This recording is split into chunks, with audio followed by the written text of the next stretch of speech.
Hi, everybody. Welcome to another edition of Too Opinionated. So excited today. I've got singer-songwriter Susan Muranty with me. So welcome, Susan. Thank you, Michael. Lovely to be here. Very So those listening, some of them may not be able to place the accent. So where are you located right now? I am in Sydney, Australia. Very nice.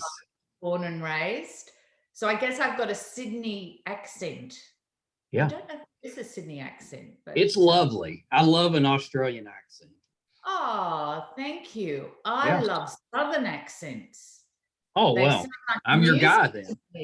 Yeah, they sound like music. They're incredible. Now, we've been lucky enough to speak with several actors and musicians from Australia, so I'm a little bit familiar with the accent. Love it. Oh, thank you. Yeah, thank you. Yeah, so nice. So Susan, let's start here because I always like to find out, how someone got started. So, what made you want to get into entertainment, become a singer? How did you go about that? Look, I think it was always in me, but a lot of my life, like many lives, there was a lot of sidetracking. Right. Early on, what's that old saying? Life happens, when you. Yes, it does. Other plans, and that was very much me, But I didn't get sidetracked in a bad way. But it did take me a while to find my kind of creative mojo. Yeah. For want of a better word. I started out, I went and did a degree at university, and I in those days I wanted to be a writer because I had that thing for words, but I wanted to be a creative writer, and there weren't really outlets for that. I had a partner who encouraged me to be sensible, and and that person is no longer my partner because I'm probably not sensible, I guess. Anyway, I did end up working in banks and finance industry for a while. Yeah. Totally wrong for me, and I was wrong for them. I felt sorry for them than I did for me. I was the wrong girl for that industry. But I did learn a lot, and I realized I needed to be doing something creative, but I couldn't find what it was. So I did go into art and visual art and sculpture. And, I loved that, but there was something about that wasn't enough. It wasn't exactly right. It was silent, for some people that would be magic, that sense of working in silence and solitude and, just pouring your mind and your heart out. It's magnificent for people. But for me, it was only half okay. It was not, I needed to be hearing music, really. It's that basic. I needed to be singing. I needed to be vocalized. So after the breakdown of my marriage, it was a very long-term relationship. I went through huge amounts of stress, as you do. Sure, everybody, of course.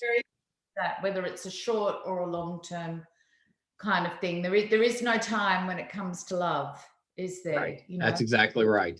Yeah. Yeah. No. So absolutely. I went through all that trauma, and the stress was so great for me personally. For me, the breakdown of a love relationship is like, it's the end of the world. It is for everybody, but it meant something profoundly spiritual to me at that time, and it was hard to deal with. The stress was immense, and I literally fell out of bed one day writing songs just out of nowhere. No plan to do that. However, they literally started falling, fully formed from my brain onto the paper in front of me. And because I had, that financial writing training, just so handy at that moment. I think it came in the form of lyrics. It's like this thing, I was like an erupting volcano, really emotional. And that little bit of experience, that knowing how to string words together, but not in a creative sense, so not really being able to do that. Suddenly it all burst out of that kind of vent. And it was the most phenomenal experience of my life after giving birth to my son. It was like just unbelievable. And I knew that it was exactly profoundly right. It was like magic. It was like, that's what it sounds like. I can't imagine you just wake up one day and just boom, it's just coming out of you. That's amazing. It was amazing, and it still is amazing to me when I look back at it. Like I can't believe that that's what happened, because it wasn't reflective of my life up until that point. Everything had been a struggle. So I think that's, they say to follow your bliss, and I wasn't really following my bliss. That's right. So everything was work, everything was hard. And that wasn't anybody else's fault but mine, Yeah. But I had to learn the hard way. Well, yeah, that's right. Well, it's better late than never. That's pretty great. I mean, so the lyrics came, you wrote the lyrics. Were you able to put music to the lyrics, or did you have to go and take those to somebody and have them help you with that? A little bit of both, but because I was completely untrained in music, my influence was profound, but it was natural for me to sing though. So it was natural. I sang around the house. I didn't perform in public, but since I could speak, I sang. But to me, it was a very kind of private thing. Right. So I'm sorry, Michael, what was the question? I've got off. I was just asking if you had to have help with the musical side to go with the lyrics. Yeah, look, I did. So I started working in co-writing kind of collaboration very early on.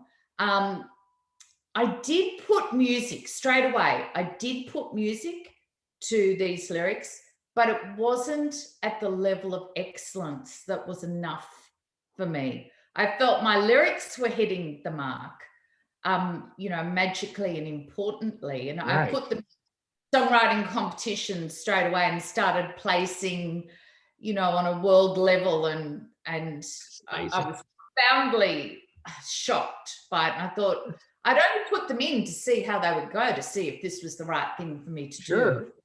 And I started getting finalist positions and winning awards, and it was amazing. So that gave me the ability to approach musicians and say, look, I have these songs.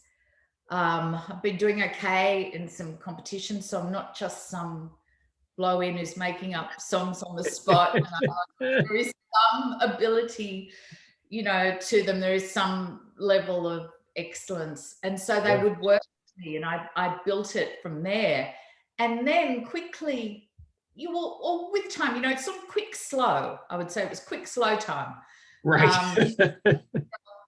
The music started to follow, and I started to understand it. And, I can play the piano as a songwriter, not necessarily as a performer. So, those things as well, and taught myself a bit of music theory, and which I love. I just think that's so fascinating that you came at it so late. You really learned all of it as you were going. Where normally you would kind of develop that as you're growing up. Absolutely. And I still miss that. Like, I ache that I didn't do that. I'm so annoyed with myself that at 16, I didn't, I loved singing. It was my favorite thing in the world. Yeah. Yes, I can do that, and if it doesn't work, just keep on picking yourself up until it does.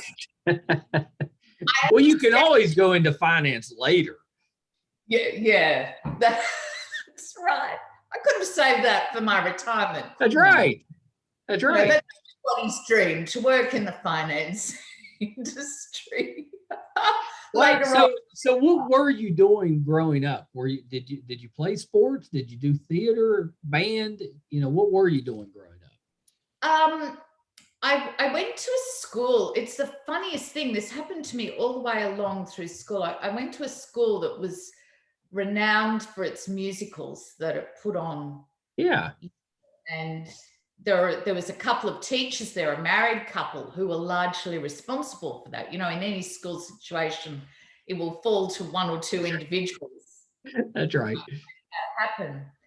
And it's incredible. I got to the school, it was for my high school years. So here that's from 12 to 18 or thereabouts, So 12-year-old, I arrived there and I had my eye on these musicals because I just liked it. I didn't have any thought of what I would be doing with my life at that point, really. I just loved it, passionately adored music and secretly wanted to be up there on the stage, doing everything that was glorious in a musical.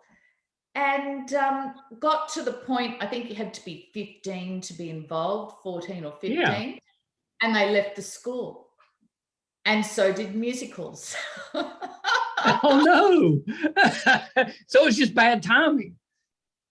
Yeah, I know. But I mean, there was something, I think about this sometimes. There was some hint of destiny, some sense of that's how it had to be. I don't know why. I don't know why. I really don't. Timing, it's hard to know whether you believe in God or the universe or a mixture of both or the incredible unfolding of life, just as it is. Things happen in their own time for a reason. So, so I wasn't able to explore or express that and got kind of siphoned off. I got sidetracked into doing the sensible thing. Of course. And right. And at that time in my life, maybe I needed to create that kind of security around me as well. But little opportunities would spring up around me, to take that. And there were people I was close to as well who didn't think that was for me, and I listened. And again, you should, like one of the divine things about being a little bit older is that you can see through so many things. Maybe not everything, you're still learning. That's right. But, you can see what you need to be doing. You can see that's right. What you should be doing and what's important. But when you're young, you're still kind of figuring it out. And I think that's okay, Yeah, I agree. I agree with that. Yeah. So I think it's what you're saying is exactly right. It's when you're younger, I think you tend to do what's safer sometimes, because you're trying to be responsible. So you're like, I have to have a career. I gotta have a future and something that's going to give me security. So maybe you go into finance. When sometimes when you're younger, that's the time to take some chances. Maybe try some things out. Yeah, I totally agree with how you've encapsulated that. Yeah. And that whole thing about taking chances, when I look back, I came from nothing. I had to build a life, as so many people do. So I needed a platform to launch from, I think. But I could have taken chances. And if I could go back in my time machine, which I frequently do in my mind, I would take those chances. But also I would put a caveat on that. And this is the whole thing about the right timing. Maybe if I had, it wouldn't have been right for me at that time. Well, it probably wouldn't have been. No. I mean, at that time, could you have written the songs that you ended up writing? No. Yeah. Straight up there. No.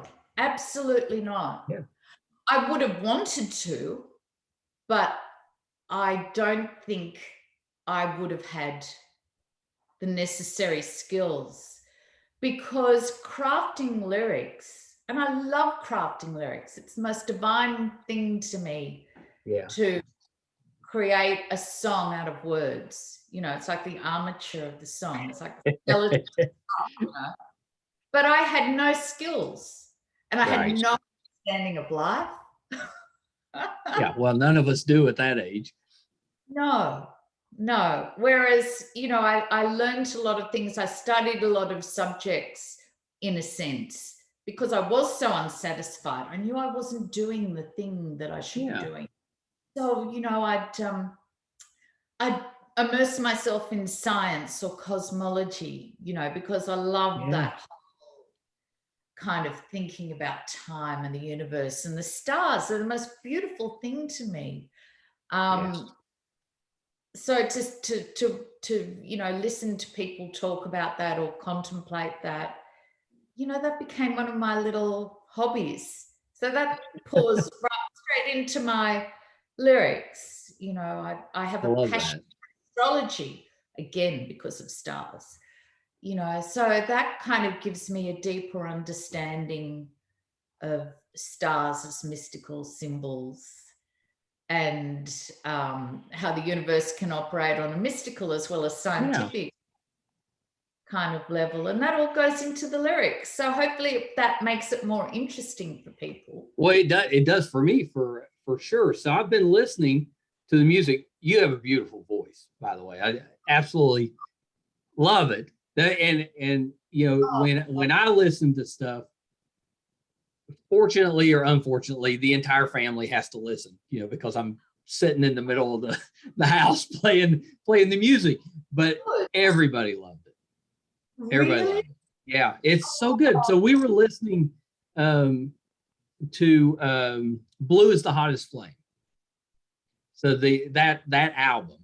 And when the crew came in, so my wife and some of the kids came in and stuff, and they're like, "Oh, who is that? Who is that? I've never heard that before." I was like, "Yeah, what do you think?" Loved it. Absolutely loved it. Really? Yeah. Do you, Michael, I've got to say that is the most startling piece of synchronicity. Really? I have had a song on my mind for the last 3 days. Week really, but last 3 days. It's been following me around in my mind. I've been thinking I should release that. I should, you know, there's something more to. Yeah, there you go. Well, there you go. There's the push. That's let me be the universe pushing you doing it. Wow, what a line. Let me be the universe. Yeah, no, it's you're so talented, and it really, for me, listening to your backstory, that makes it just all the better. Oh, that's just so lovely. I love a compliment. I think it's beautiful that we tell each other in the world, you know, the truth of the things that we see about each other. But that is a truly beautiful compliment because it involves your whole family. Yeah. You know, it's your wife. Yeah, because I can tell you, we all have different, you know, our viewpoints are different normally. We don't mesh up on what we like. So when everybody likes the same thing, it's pretty good. That means it's good. Yeah. Well, thank you. I really appreciate that. Yeah, you're so welcome. You're so welcome. So what is the new album that you're working on? Well, the new album, I'll give you an exclusive. I haven't said what the name is going to be, but I feel that I've just been led to do that. So my new album, let's just go with, let's go for it. Universe, and you're the universal messenger. And so who am I to contradict that? So it's called Turquoise. So yeah, there you go. There you go. And it will have new songs on it, but will also be the best of me as well. So I'll have some remastered songs that I've released in the past. on that as well. So the idea is that turquoise for me is creative and spiritual. It means all kinds of things, and every song will represent an aspect, will represent that color in some way. You know, I love turquoise that. to me. Yeah, I So, love that. Do all your albums have a theme? look, I like them to. I can't Right. resist.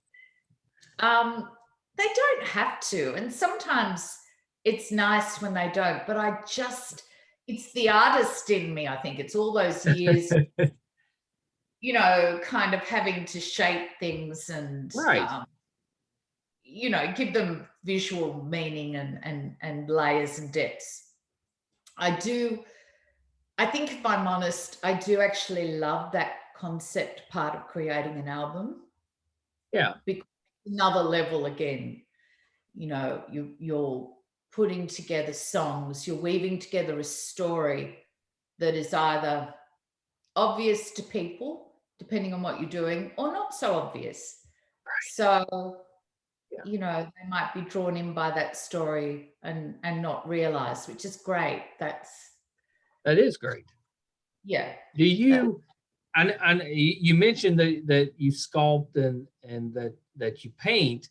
Do you ever use some of your own work, like in the album artwork, or do you use it in your music at times? I do, without question. I released an EP called Incandescence. It was quite early on, so it's years ago now. And I used a self-portrait that I'd done of myself. People love it. It's all red and green and wildly colored and has a supernatural kind of quality. People think I look quite cross. They think that the incandescence is that I'm angry, but I'm not. I'm not. In a light or in a lava or, you know, in a passion. That's what incandescence is. Yeah, I like that. Yeah, but it is my hope that, well, not my hope, my plan, that I'll be combining my art in with turquoise as well next year. So I hope so. maybe some painting, I think. Yeah. Yeah. Yeah, you need to get that in there. Yeah, for sure. I love the fact that you're artistic in a lot of different ways. I think that's really really terrific. And you've been very successful in Australia. You've done so well. You know, are you working to cross the pond, so to speak, and kind of bring the music here to the States? I would love to. And yes, I am. It's just a question of making it happen. I mean, I'm sure you've been through this over in the US it's like you work on COVID time. So when you're in lockdown, everything slows down and kind of walking through the mist and we don't know what's going to happen. So all of a sudden for us, lockdown has finished. The mist has lifted only 10 days ago. It all happened quite rapidly. Now we're out and we've literally only been told, I think it was on Friday, is today Wednesday, that we can fly internationally from November the 1st. And it's happened super fast. So there hasn't been time to plan effectively, obviously. Right. But yeah, but definitely if I'm looking at getting all my turquoise ducks in a row and flying them to the US ASAP. Yeah, that's exciting. It is exciting. It is exciting. I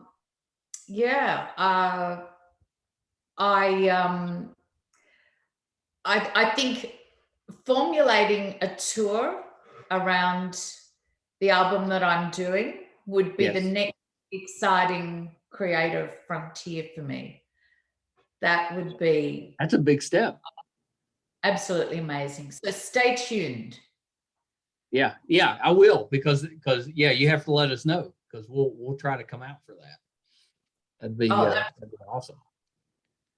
My wife has worked with Live Nation for decades. She's been with them forever, and so normally we travel to a lot of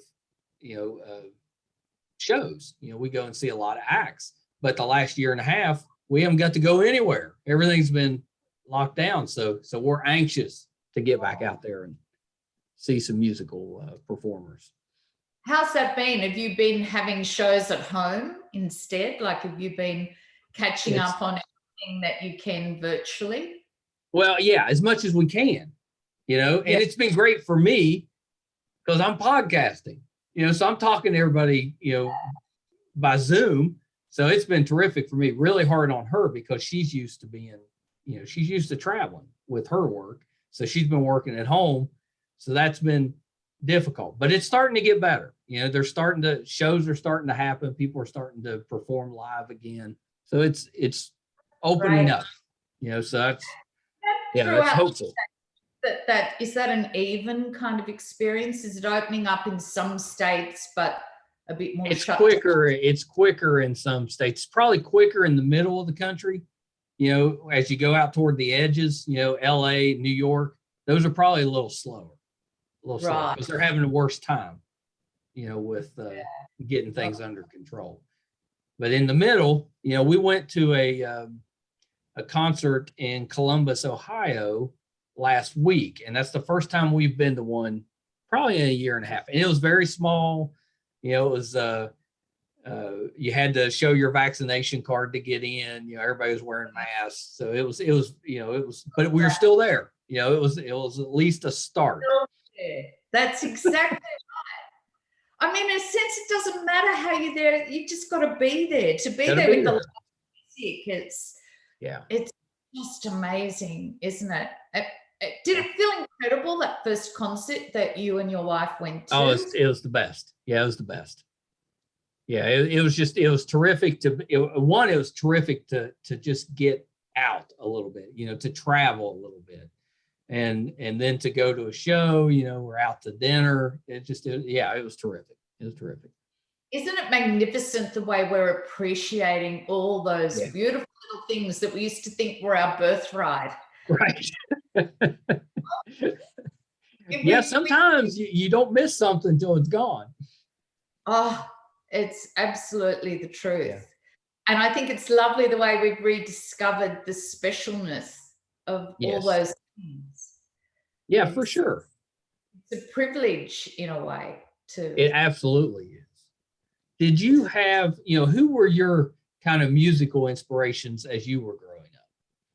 I adored Bruce Springsteen for lyrics. And I came very late to Bruce Springsteen. And he came and performed out here, and it was just amazing. I went to 3 of his shows out here back in the day, but early, like Bruce as he was when he burst forth, I was doing a catch up, with the whole Asbury Park thing, and his lyrics were unbelievable. They blew my mind. Jungle Land and Born to Run and Thunder Road, that kind of, his imagery was incredible, actually. And it reminded me of Bob Dylan. Bob Dylan's imagery and lyrics is incredible. Right. Another one. I think I love the best of every era and every genre. So anything that is excellent to me, I will adore. I love Bohemian Rhapsody. I love, Kings of Leon later on. I love Alanis Morissette and Nora Jones and, Michael Bublé. Frank Sinatra back in the day, Patsy Cline blows my mind. I'm too crazy without reinventing music in my own head every time I listen to that. There's something in that song. mean, how many years ago was that recorded? It's been a little while. Yeah. You know, like that to me, if there was a genre of excellence, that's what I would listen to all day. You named some really good ones. Well, they're so just good. the iceberg, aren't they? You know, like it's just incredible. You know, like I've got Guns N' Roses came on the radio the other day, and I thought, oh wow, like, it's amazing. You know, they don't make that like they used to. That's true. But there are other, you know, incredible bands and artists. I love Harry Styles. I can't get over it. You know, like his solid stuff, just amazing. You know, there are you know, good music, young and old, makes no difference, does it? You know. No, that's and right. Old, that's right. Old, even in the sense of, you know, long gone. It's it holds up. Where it sure does. Yeah. It sure does. You know, and I think that one of the lovely things is that young people, really young people these days know that as well. They get that, you know, that they understand that music is a timeless thing. You know, they might adore and love their own music, but they appreciate excellence and beauty, really. You know, whatever is I think that's a good way to say it. From other eras. For sure. So you mentioned Bob Dylan. You got to work with his guitarist, I think, right? Bob Britt. Bob Britt. Amazing guitarist. And man, he's just a lovely, lovely person. And very well known in the Nashville music scene. He and his wife, Etta, you know, they're just kind of part of the backbone, the musical backbone. Well, I think. How did that pairing come about? Mark Corley, who is a Nashville-based songwriter and songwriting coach. Do you know Mark? Have you? No, I have heard the name though. Yeah, and I actually won Mark as part of my my lyric category prize in the UK songwriting contest. Oh, that's terrific. Yeah, and he gave me some mentoring sessions, and he became my musical mentor. It was wonderful. We have a fabulous friendship, and he's just the loveliest person. I actually had Thanksgiving at his house, the last normal Thanksgiving. Oh, wow. Yeah, I know. Back in 2019, he and his gorgeous wife, Kathy, and the family welcomed me for Thanksgiving, which has turned out to be an historic. I know, it seems so long ago. Just before everything happened. Yeah. But anyway, so Mark is very very good friends with Bob Britt, and he connected. He said, "Look, you've got to come to Nashville and record. This is what you should be doing." And I said, "How amazing." You know, so I turned up to Nashville a few times and recorded these songs with Bob, and we worked together like a dream. Working with Bob is just, you know, it's like telepathy and mind reading. He knows intuitively exactly what needs to happen with the song. Wow. He got my voice straight away. He understood exactly what needed to be happening with that as well. Right. And how to bring that magical factor into a song, like the musicians that he collects to work with him are just like instruments in themselves, you know, like they're just incredible. in Stop Time with a Kiss, which is the latest one. Yes. Yeah. Which is that? Did I read where that was #1 in Australia? Yeah, on the iTunes singer-songwriter chart. Pretty amazing. Yeah, that was absolutely incredible. Was just delightful. It was, I did quite a bit of dancing. I bet you did. Nobody could see. Quite a bit of that went on.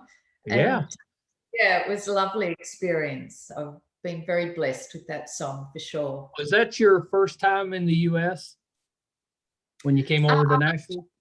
Yeah, it was. And what an introduction. Right. Like, just going to Nashville. I think I arrived in an ice storm. There was an ice storm, and it was the middle of February, and it was like landing. I don't know if you're familiar with the C.S. Lewis books. Yeah. Yeah. So it was like landing in Narnia. It was like white winter everywhere, and I loved it. I thought it was incredible. Yeah, they get some snow.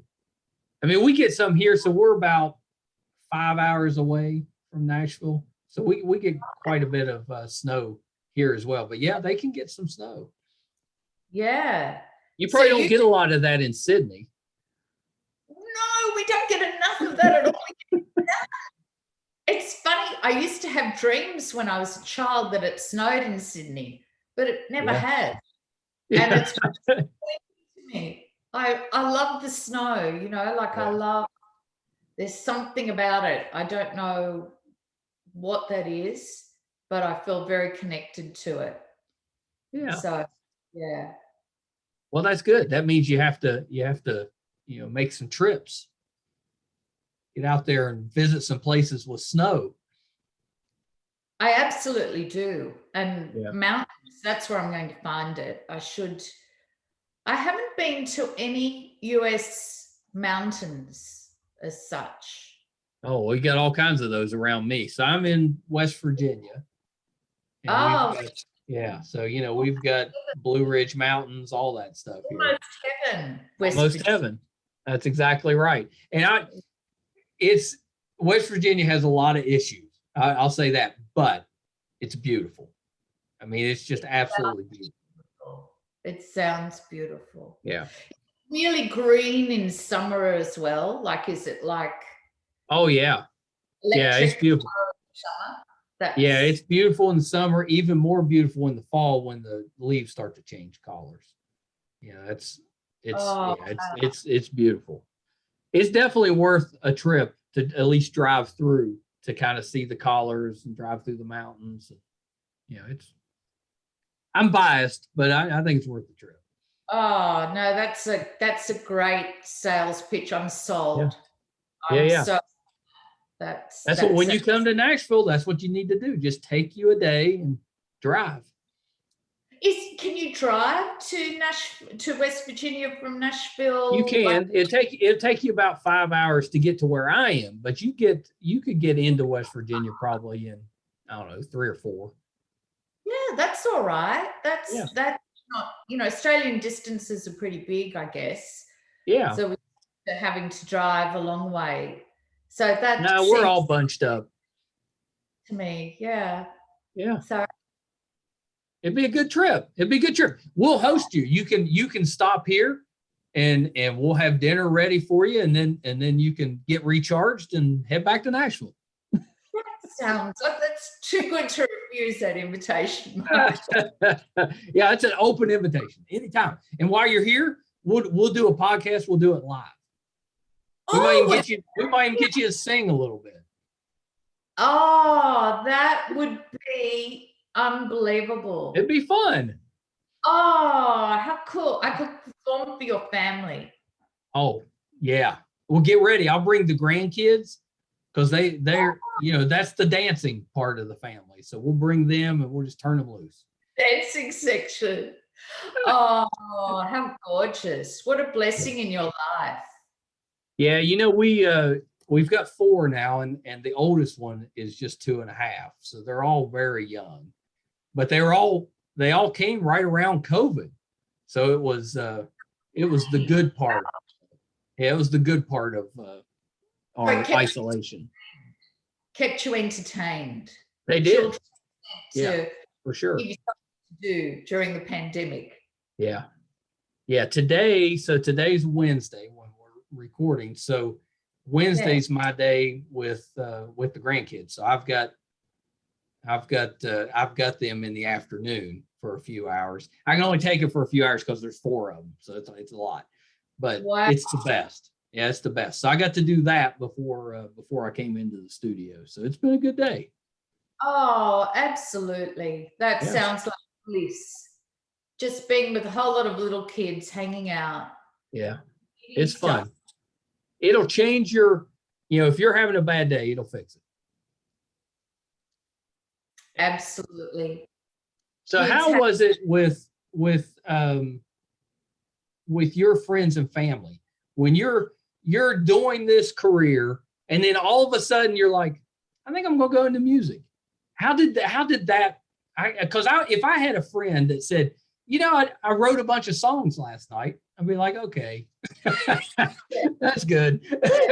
That's nice. Moving on. It was a bit of a somersault for people. Yeah. It was a backflip. It was all the gymnastics. But the thing for me though, there was bigger gymnastics going on as far as other people were concerned at the time, because that was the breakdown of a relationship. Yeah. That I'd been in for 20 years beyond. Yeah. And I had a young son at that time as well. And my number one thought was to steer him out of this chaos and this disaster that had happened. And so while people were aware that I was doing the music, because straight away I was winning competitions or being a finalist. Yeah. And that actually helped give it some validation. Sure. Because, people, it's just a reality of how people are, particularly if they're not involved in music. They don't have anything to measure something by. So they might hear a song, they might like it, but they don't know always. That's right. Fantastic or whatever. But those contests were able to show to people early on that what I was doing, had some kind of art and grace and standard to it. But yes, people were shocked. It was definitely something that helped hasten the end of the relationship that I was in. Well, that's how I perceived that. It definitely took it to a final conclusion because it just took me away from the life that I had been living. And that's a big change.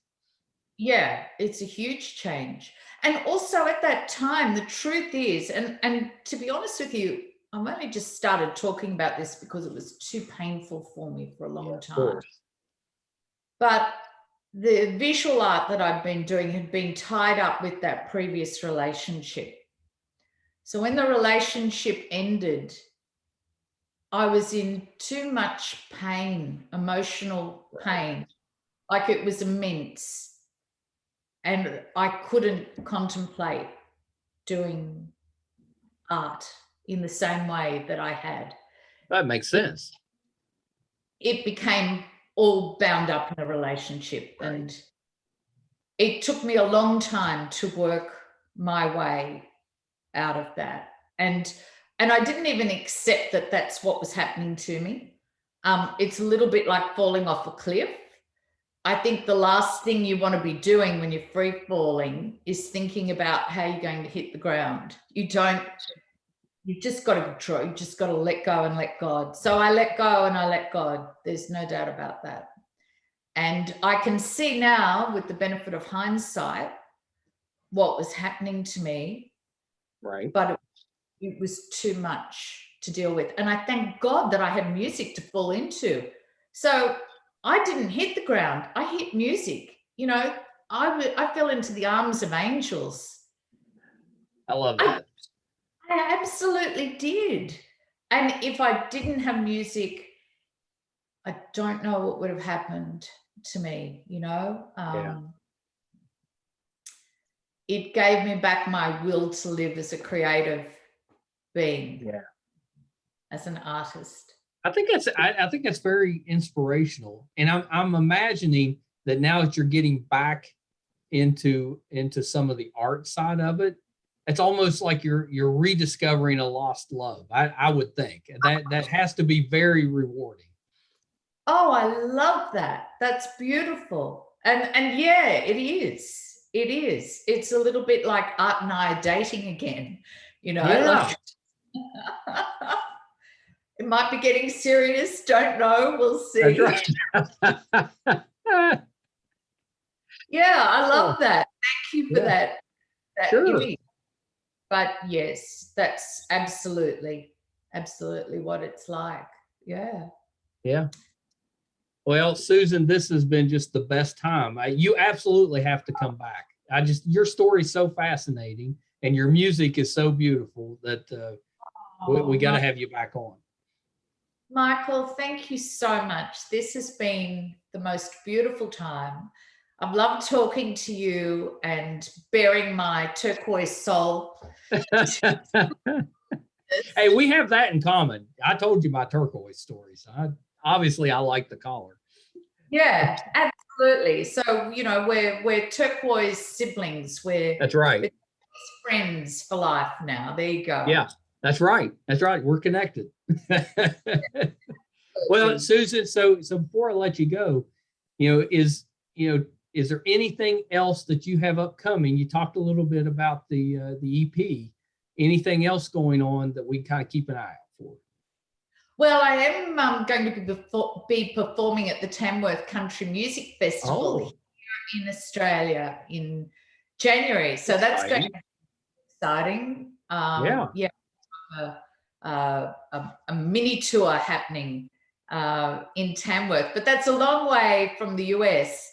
But again, stay tuned. You know, I'm looking at ways to do some online kind Yeah. of concerts. And, you know, I would like to come to the US if it's possible next year. So I'll definitely keep you in the loop with that. Yeah, please do. Yeah, please And, do. you know, like I said, I'm getting serious with art again, you know, Yeah. Yeah. seeing so That's the best time in a relationship. that's absolutely right. that, that's very cool. Well, So, so last thing, Susan, where can we find you and where can we find this wonderful music on social media? well, you can go straight to Spotify and Yeah. find all my music there. Also, susanmuranty.com. I have a Okay. website. And I'm also on Instagram as well. And Facebook, of course, Susan Muranty Music and Art. So please come over and visit me wherever you can find me. And, you know, send me a message. I'd love to hear from you. Any Yeah. listener who would like to ask me questions, you know, Oh, that's nice. organize something along those lines. Yeah. Yeah, I love that because that's, as a fan, we love the interaction part of it. So, Oh, when you have an artist or a musician, an actor, when they're willing to engage with fans a little bit, I mean, that makes everything better. well, absolutely. And actually, I'm on Twitter as well. So that's a Oh, very direct way of, you know, talking to people. So yeah, come and find me on Twitter to, you know, have that interaction. that's right. That's exactly right. Okay, last question. I just thought of this one. Have you ever considered trying your hand at acting? Well, do you know, secretly, yes, I would love to secretly, but you know, I've not told anybody that. Yeah, it's out there now. Yeah. Why do you ask that about Well, acting? because you're so creative in so many different areas, that seemed like the one area we hadn't really talked about. And I was just curious if you had ever considered that. The last frontier.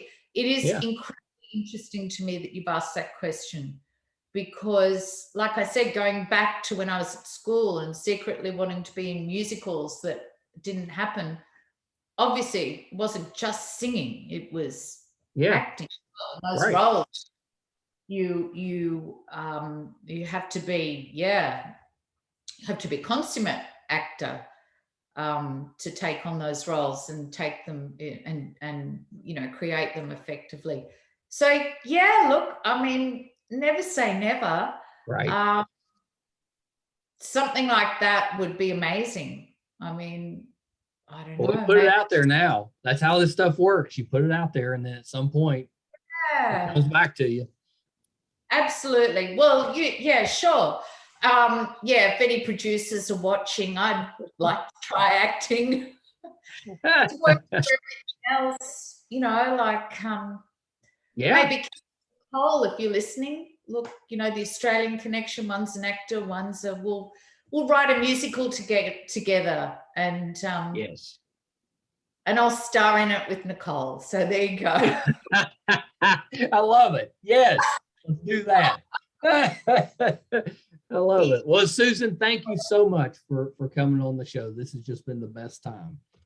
Oh, me too, Michael. I've loved every second of it. Thank you for making it such a joy.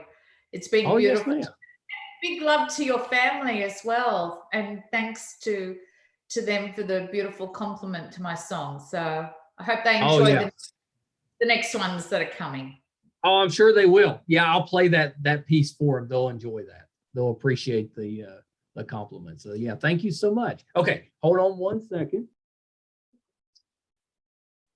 I really hope you guys like that. So Susan Muranty, what an interesting story. It's kind of inspirational. I love that. It kind of goes to show that, no matter where you're at in your life's journey, changes can happen for the positive and for the best. I love that. She completely changed what she was doing and became basically a pop star. It's just amazing. Just amazing. Just really enjoyed that interview. So thank you guys for tuning in and listening again this week. Appreciate that so much. You can do me a favor if you haven't yet. We're trying to build our YouTube channel, so you can go to MeisterCon Pod on YouTube, subscribe. We would really appreciate that. You can also check out our website, meistercon.com. We're really close to 300 episodes now. So all 300 episodes, audio and video on there. I guarantee you'll find a subject or a person that you're a fan of. So definitely check that out. And it'll also let you know if we're doing things in the studio, if we're going to conventions, what we have going on. There's a terrific blog from Brett. He is such a talented writer. I'm a little biased, but he's such a good writer. So definitely check that out as well. Thank you guys so much. Until next time. Bye, everybody.